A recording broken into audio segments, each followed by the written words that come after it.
Angelo on here. He said something about Sirianni the last time he was on. Like, and I'm going to paraphrase it like a cheerleader here. Let me tell you something, man. When you start talking and you start back and he did something, Angelo's last week, I listened to the whole thing, it was legendary. And of course, what did Sirianni do? He fell on the sword for Jonathan Gannon, right? He started the same bullshit on Monday by falling on the sword for Brian Johnson. That was an absolutely horrific game plan. You're establishing Kenny Gainwell. He's a tomato can. You got all those dudes out there, and you try to establish a guy who cannot beat you. That becomes a point where you start lying to your fan base. That's lying. Brian Johnson was not good in that game. Sean Desai wasn't good. Angelo said that. He goes, this guy falls on the sword for the wrong people. Let's bring the legend in who's got a book coming out this fall. It is an absolute honor to have Angelo. Boy, I'll tell you what, he's like Nostradamus. He just basically said the same thing the last time. He goes, look, my last show, we were supposed to get Sirianni on, but he didn't want to come on because, he fell on the sword for Jonathan Gannon because I was telling people really what it was when he wasn't really who he was. And he did the same thing on Monday again, Angelo. Oh, Dan, it's a great honor to be on your show. I love coming out with you. You know that. The term he used to describe the performance of his new offensive coordinator was great. Great. They had 5 consecutive drives that went 3 and out and had a net total of 2 yards. They didn't use their tight end at all, Dallas Goedert. They completely forgot him. You're right. The deployment of the running backs was absurd.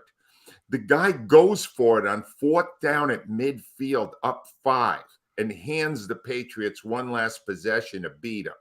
This was horrendous coaching. The defensive coordinator, the new guy, Desai, not any better. This guy is out there. They get 1 sack all day.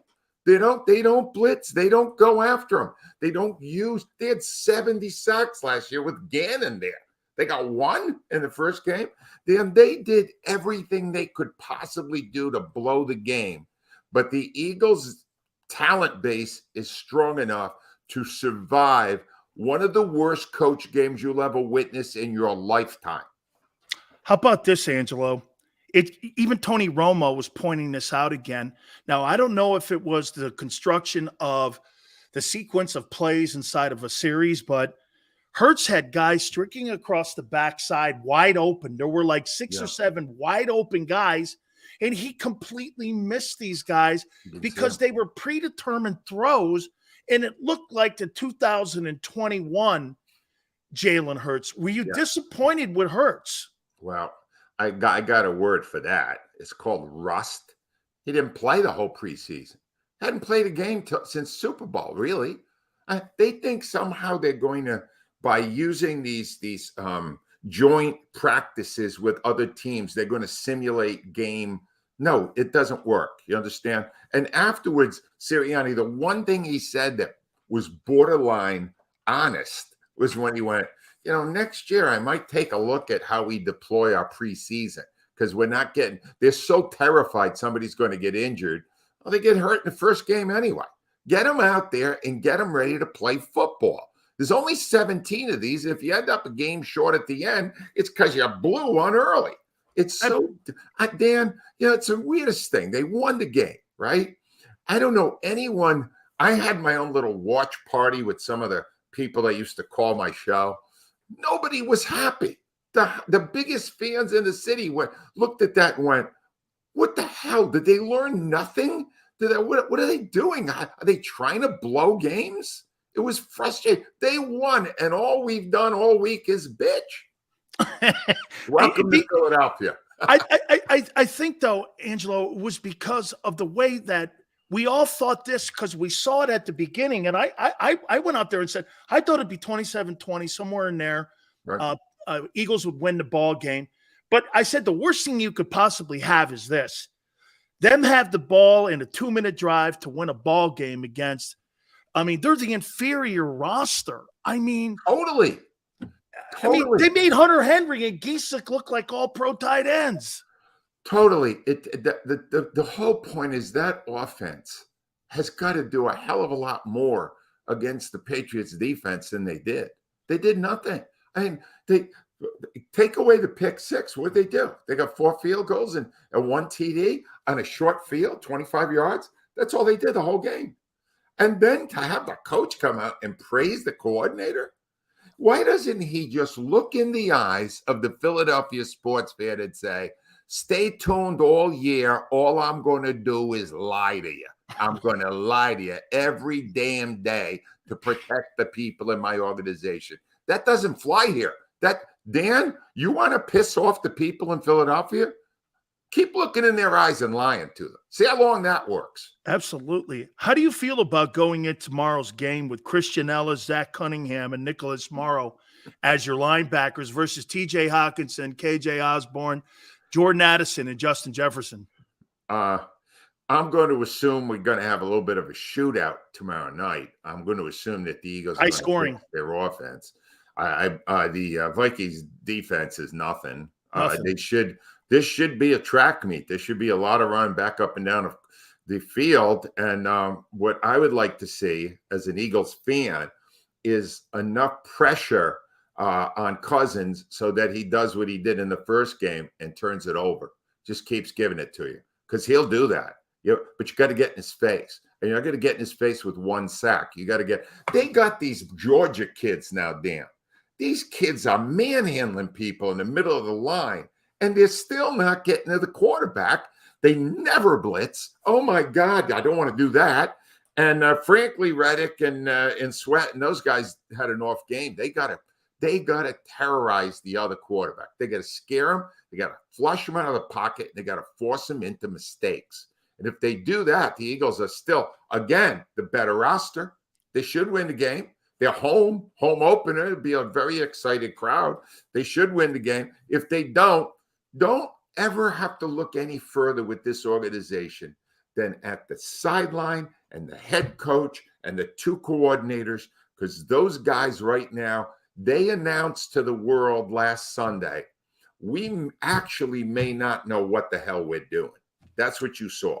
Angelo, I'll tell you the things that aggravate me the most are stupid penalties. And here's what I saw to your point right now. How in the world don't you have your special teams coordinated to a point where you have to burn timeouts to get personnel?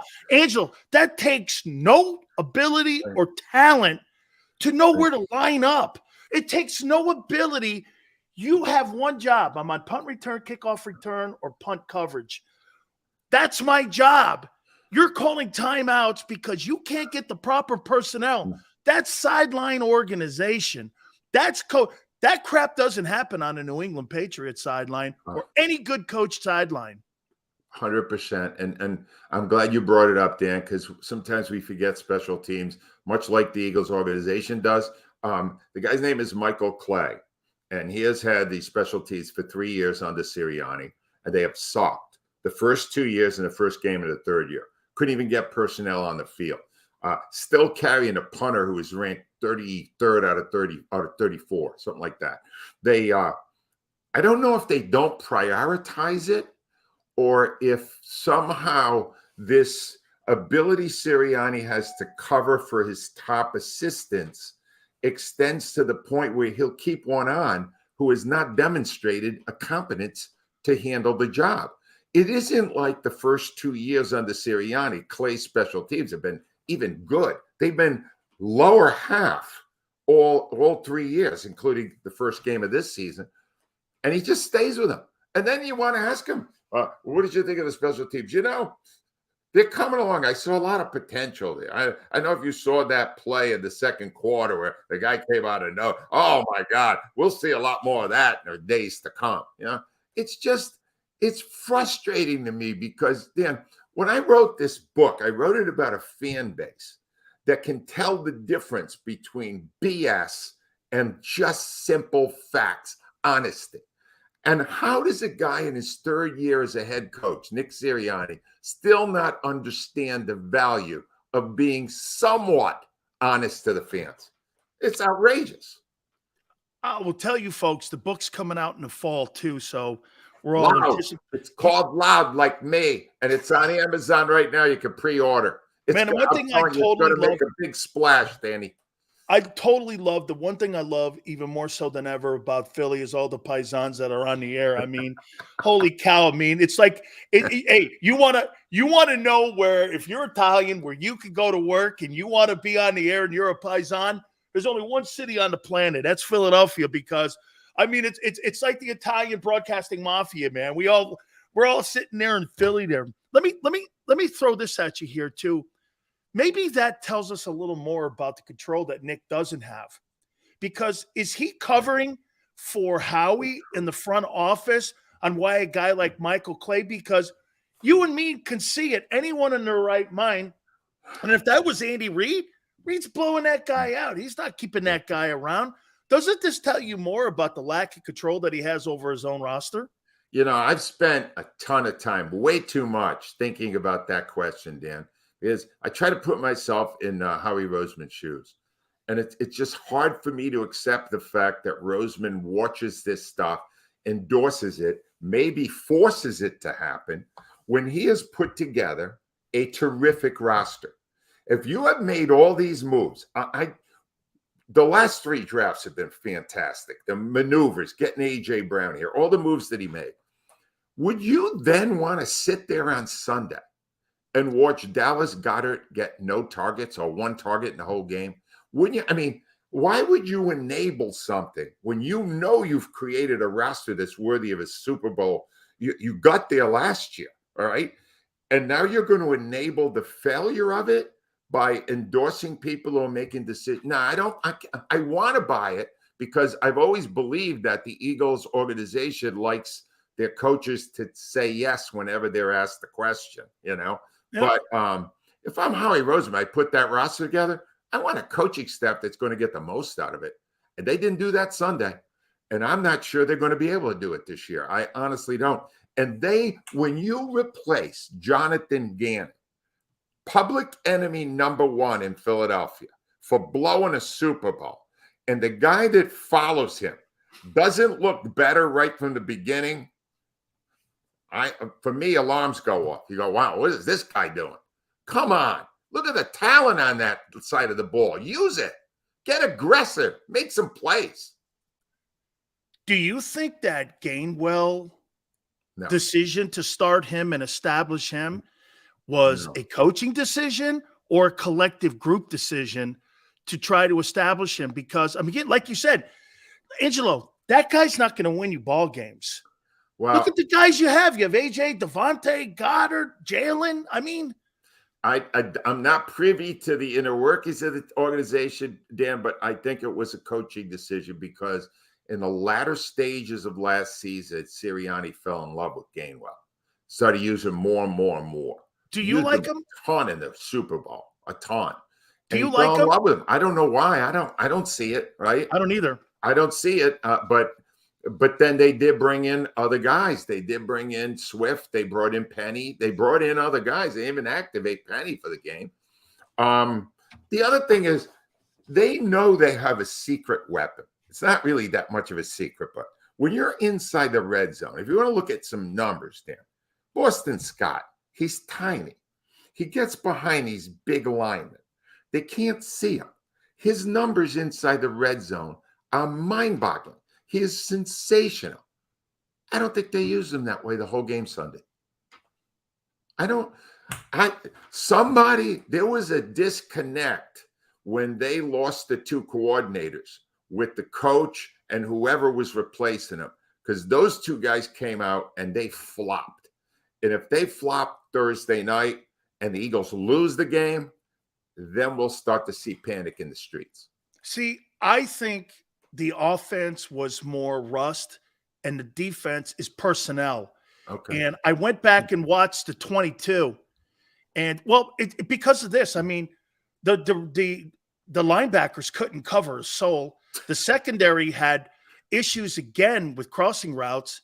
And they just couldn't. They made Giesick and Hunter Henry look like they were superstar players, and they targeted hey, Nakobe Dean had a couple good fits before he got hurt. I said he wouldn't make the season. I didn't know he wouldn't even finish the first game, but he was turned around 6 or 7 times. I'm like, they struggled with that group. And to me, it just looked, I say this to you, Angelo, if you ever gone to a really great team and you watch them practice, they practice game tempo. And to what you said, when you're in a football game and you were in not the controlled scrimmages, but in a actual game, you're practicing game tempo. It just looked to me that they were out of sorts after the first series because game tempo caught up with them. Well, Dan, that is, I'm pretty sure, organizational.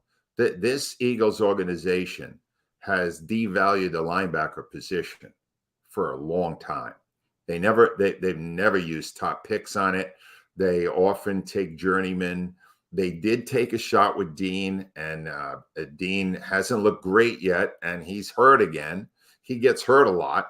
They're going to be vulnerable in the middle a lot with that until the organization as a whole says, we got to have the same attitude at linebacker that we do for defensive line. Because at the line, they got first-round picks everywhere. Carter was spectacular. Ton of money, right? And linebacker, they kind of shrug and go, it's not as big a deal. I think it's a big deal. And I think you saw some of that on Sunday because the Patriots exploited that wide open in the middle, damn wide open. I mean, this happened a lot last year and they didn't fix it. That is a personnel issue. And I think that's an organizational philosophy and it's going to burn them. You know what's funny, Angelo? The money positions, and obviously, heart and soul. You've been watching this thing here for so many decades here, but to me, for 3 years now, I look at the safety position, linebacker position, and the running back position. They devalue the money on it, and that's where they kind of save their money on their cap. Yep. And it just shows me now that those are all positions that Belichick kind of exposed on Sunday. Yep. The running back position, the linebackers, and even the safety position. And if you think about your corners, they really haven't drafted corners. Those guys were all bought. Yeah, they were all free agents or trades. Right. Your edge rusher, Hassan Reddick, was somebody that you had to go out and purchase off the street. He's a great find. I think Howie's better on personnel decisions when it comes to pro personnel. I love the kid Carter. I thought he was sensational in the game. He's good. The big kids from Georgia, those big boys are good in the middle of the line. Jordan played good. Yeah, those guys can play. All right. There was even a sequence. It was like he rose from the dead. Fletcher Cox made a couple of plays in a row. Consecutive. which normally after one play, he needs oxygen for at least 10 minutes. He came back out, made another one. But it's Howie has some blind spots. But you look at the whole roster, all right? You're right. There's some weaknesses. And you do say to yourself, that's a playoff team. Yep. That's an NFC East champion. And that's a team with a shot. And you know what? If you're a fan, you got to say to yourself, well, then the GM did his job. He got him enough talent to do it. Now let's see how the coaches figure out how best to deploy it. Because they didn't do that on Sunday. And they're under the gun with just 4 days till the next game. It's going to be fascinating. That's why I love football. Every week, Dan, there's another chapter in the book. And it's always exciting. I love football. This is so great that we got football back. I thought of you the whole time on Sunday ago. I wish Angelo was on, man. I want to know what he said here, and I can't wait for your book this fall coming up here. 2 last questions for you. Angelo, here goes back to your coaching here with the librarian. I call him a librarian now because to me, I don't know. He's either the librarian or he's a CPA. But here's what I'm hearing on Tuesday. And this is Nick. We want to get DeAndre Swift more touches. Well, guess what, dude? I want you to have an in-game adjustment on Sunday. I don't want to hear it on Tuesday. Right. And then the other guy, Brian Johnson, we have to get the ball to Dallas Goedert. Dude, you guys have to do this stuff on Sunday, not tell us on Tuesday. Dan, during the game, I had a watch party. Because the first time I did, I wasn't going on the air the next day. So I brought in Eagle Shirley, Arsenoni, some of my best callers from all the years we did the show, right? In the third quarter, right? I have a vein in the middle of my head. It was getting big, and I was going, throw the ball to Goddard. Throw the ball. Now, if you know me at all, I'm as dumb as a stump, right? If I, early in the third quarter, realize that I have not seen Dallas Goddard, it didn't occur to them. They never called. They called his number once on a throw near the sideline that went out of bounds. That was it. In 60 minutes of football, where you were struggling offensively, 5 3-and-outs in a row. You never thought to go to a guy who is your third down guy? How did Dan, you're right. And then they afterwards yeah, we got to do this. We got to do. Didn't you have a game plan? What did you do all those weeks leading up to the opener? Did you have a Monopoly tournament in the locker room? What were you doing that you didn't incorporate all the weapons into the game plan? I don't have an answer for you, but you're 100% right. Okay, here, before I get to the last question here, these guys who you have that come in from your show and who have been listeners, they better bring Pasta Fazool and they better bring all the stuff in there because, I mean, you better don't ever walk into an Italian's house without having food in your hand, raviolis, bacala, whatever. You better have something in your hand there when you're rolling in. They had the vino. They brought the vino, these people. They drink a lot. I provided the food. We got the gravy going, you know. Are you concerned? Final question for you. Are you concerned going into this game? You already said you think it's going to be like a high-scoring game. I do too. I think it's going to be a pretty back-and-forth football game. Cousins, again, I'm with you, 8-10. Whatever that means when he's after 4:30. So, I mean, there's got to be something to that there. I don't know. I mean, but still, I'm kind of concerned with all the injuries. Yeah, they're already. It didn't take long. They're protecting all the healthy guys. First game, they lose a corner, Bradbury. They lose Nakobe Dean. He's on the IR for at least a month. I have to believe. I have so much faith in this city and the fans and a home opener and the atmosphere on a primetime game. Cousins is awful on primetime football. So I expect that the Eagles will score 3 touchdowns and Cousins will give them another 10 points. And that'll get them into the 30s and they'll win that game. I would be surprised if they didn't win the game. But I do know the fan base. And the fan base, if they lose this game after the poor performance in the first one, that would be grounds for panic. And there will be panic here. And then we only have 15 to go. In Philadelphia, we don't need that much to get set off. But this game is a big game in the minds of the fans already here in Philadelphia. Please, I've got to sneak one last one in here. So I want to get your thoughts on Joel Embiid at the kickoff of the Washington Commanders home game. And there's Josh Harris with him. It's a division rival. Right. And you're asking the city of Philly to build you an arena downtown. And you've got the reigning MVP from maybe I'm nitpicking here, Angelo, but man, so you take a civic pride team like the Sixers, you bring that dude up to Washington, and you have a home opener and you're taking pictures with Joel Embiid and you're there with Matt. I don't know, man. I mean, it looks like carpetbagger stuff to me, man. It's accurate. That's exactly what Joshua Harris is. And Embiid. Well, here's the other thing. If you're a Commander fan, right? Oh, wow, look at the owner and Embiid. What did those guys ever win? They don't win anything in Philadelphia. They haven't even made it to a conference championship yet. They haven't even get to the third round of the playoffs. Harris, he's got the Devils. They ain't doing squat. The Sixers, they keep disappointing. Oh, let's bring them out for the Commanders. Here are the losers who currently represent our organization. And Embiid will do. He loves Harris. He does love Harris. And I guess if he loves Philly. Well, yeah, he does. He does. He did it as a favor for Harris, I'm sure. Does Embiid love Philly? He likes Harris more than Philly. But I think he's at his wit's end here. I think the way this plays out with James Harden and whether or not they find a place to get rid of him, They got a mess with that team. And you're right about this Chinatown arena that they're still trying to force into the city. Not a lot of people want it. Very few people want it, Dan, because we've got the best sports complex in America, and that all four of I our love teams that thing. And one that right where spot, the stadium is, the Wells highways. Fargo. Let's jam it into the small streets of downtown Philadelphia. Dumb idea to begin with. And all I can say is Embiid did what his boss told him to do, but it didn't do anybody any favors. I'm pretty sure of that.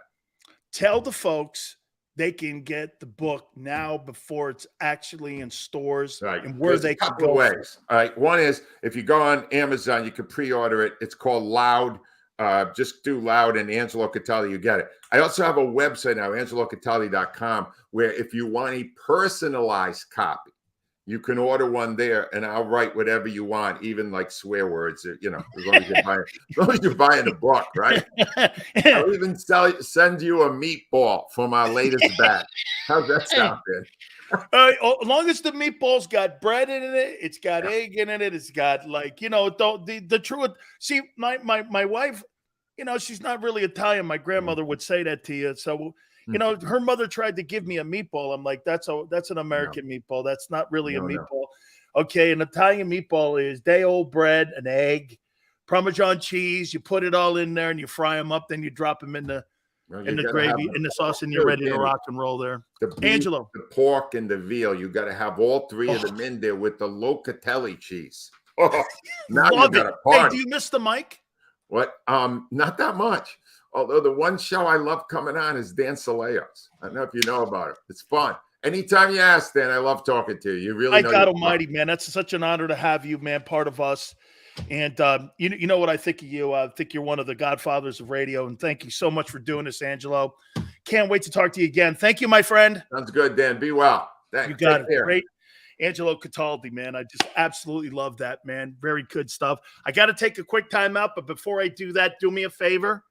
Hooters, folks, this is going to be an absolutely great time when we get to King of Prussia.